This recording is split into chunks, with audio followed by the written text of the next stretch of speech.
Hi, Erica McLean with HomeSmart, here to give you another example of some of the reasons why properties don't sell when they're on the market the first time. So let's dive into it.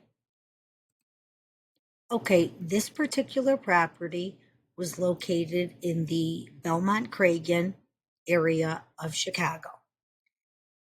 The owner had listed it twice with the same agent for a total market time of 297 days, and it didn't sell. No professional photos were done, just one exterior photo, which is required for the MLS, that I believe was taken from a phone, because you can see, you'll see for yourself how it doesn't even fit the frame when anybody is pulling it up on any of the internet. So I'm going to compare the two listings kind of side by side so you can tell the differences. Okay, so you can see here the picture on the left that's very narrow is from the previous agent. This photo was taken from a phone. On the right side is my photos, professional photographer that I have come out. So it's a much better outside shot. I think so.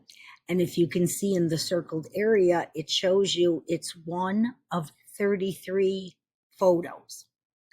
Now, when people are starting their search online, do you know the more photos you have, those properties actually get shown first. So something with one photo is going to show up on different websites at the bottom of the list. Okay, this is the MLS description from the previous agent. This is pretty much the only spot when we're inputting stuff into the MLS that you can write whatever you want. Everything else is kind of multiple choice for us to pick from. Okay, this was my description of the property in the MLS. A little lengthier, giving potential buyers a little more information. Okay, so just a quick recap.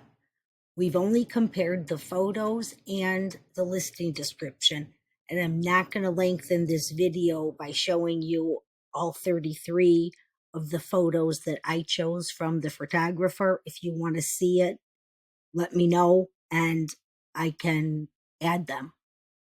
But now I want to compare side by side other things in the MLS that I believe do make a big difference if a property gets shown, gets offers, or gets sold.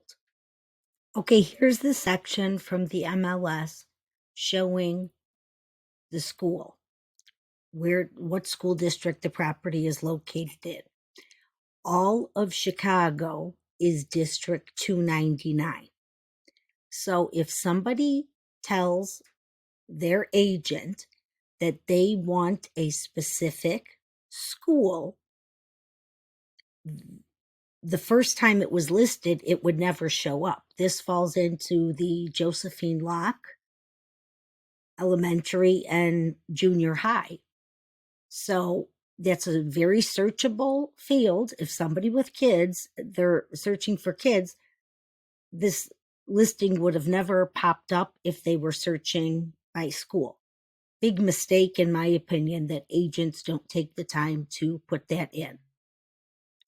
Okay, this is another section of the MLS where it's multiple choice for you to fill in.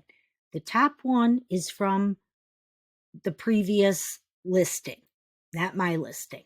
The only thing that they put for interior property features was it has vaulted cathedral ceilings. They didn't put anything about the exterior. I had put in on my listing what was available: vaulted cathedral ceilings, skylights, and hardwood floors. And for the exterior, that it did have a patio, and it was a brick paver patio. The more information you give, in my opinion, the better. It's there. Why not fill it out? Okay, this is another section of the MLS where everything is kind of multiple choice. The one on the top is from the previous listing. Under heating, they only put gas. Well, gas forced air or gas hot water, because if it's radiant heat, it still requires gas. I guess you could assume, since there's central air, that it would be gas forced air heat, but I've seen plenty of homes that have radiant heat but still have central air. As far as the kitchen goes, they left that blank. I have in there that there's an eating area and that there's table space. For the basement details, they have finished exterior access. This house is a Georgian. The basement technically does not have exterior access. You can go up the stairs and access the exterior from the side door of the Georgian, but to me, that's not exterior access because it's not a separate entrance. Okay, here again, comparing another section of the MLS side by side. On the left was from the previous agent. Under additional rooms, they have no additional rooms. For the lot size, they just put less than a quarter acre. On my listing, there are additional rooms. There is an eating area and the partially finished basement that has a room down there. I listed it as a den. The previous agent listed it as a third bedroom. It's not a third bedroom. It didn't have an egress window, so even legally, you could get in trouble for listing it as a below grade bedroom. As far as the lot size goes, this property was on a 30-foot wide lot. Standard for Chicago is 25 feet. So I put in oversized Chicago lot because there are buyers, that's a very searchable field, that they want something larger than your standard 25-foot wide lot. Okay, this one is a big one, in my opinion. The showing instructions. The easier you can make it for a buyer's agent to schedule a showing, the more showings you will be able to have. Now, on the top, that was the previous one. If an agent wanted to show it, they had to text the listing agent. Well, when buyer's agents are scheduling multiple properties and they're in the MLS, they prefer to do it that way. I have showing instructions, use showing assist. That means they can click whatever listings that they're planning on showing, they put them into the showing cart, and then they send out, requests for those showings. The easier you can make it on the agent that wants to show it, the more chances it's going to get shown. Now, when an agent is using showing assist and just clicking in the MLS and putting in the times that they want, now they're going to leave the MLS, take their phone to text this agent just to see if they could get a showing, and then they don't have it on their list of showings, for their day that they're out showing. So, in my opinion, when a lot of agents see that they have to text the listing agent or email or call the listing agent, guess what? That one goes to the bottom of the pile of homes that buyer wanted to see, that's going to be the last one. And odds are the buyer's going to like one of the previous homes, and this poor home never stood a chance because it didn't get shown. Again, my opinion. Okay, the one on the top is from the previous agent under the second time they listed it. They originally started at 389,000, canceled it, put it back on the market at 379.9 with everything else still being the same. So they were on the market for a total of 297 days. My opinion, they started too high to begin with, and the longer the property sits on a market, the more you have to start reducing and reducing. I always tell my sellers, if a property is priced right and nobody knows for sure, I don't have a magic crystal ball that works to tell me these things, but if a property is priced right, it should sell within 10,000 of the asking price. I listed it at 367.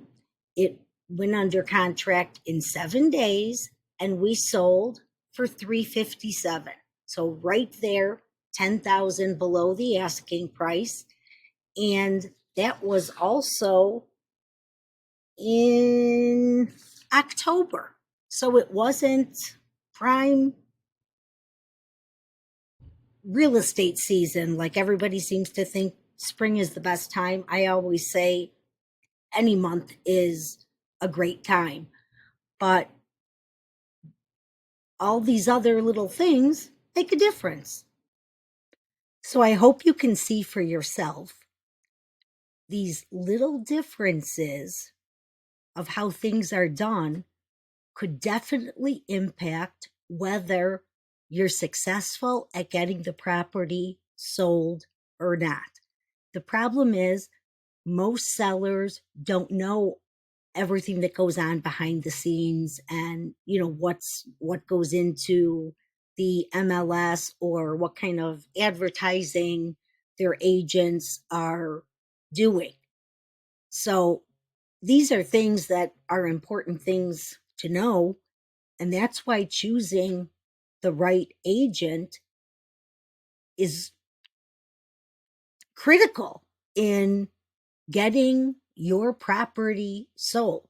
Actually, we got statistics from Red X from 2024 that said something that 80% of the properties, when they listed with a different agent than they did the first time, were successful in getting the property sold. Now, could some of that have just been timing? With that kind of percentage, yeah, some of it could have just been timing, right by your right time. But a lot of it, it's all in the little details. Well, I hope you found this information helpful, useful, that you learned something.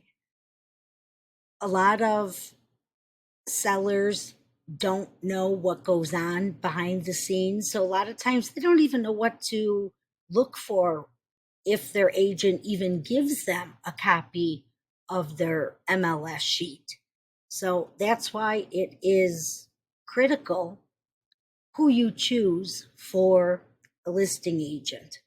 So if you have any questions, feel free to reach out. All my information is down below. I'd love to help. Hope you found this again useful, and I want to thank you for watching.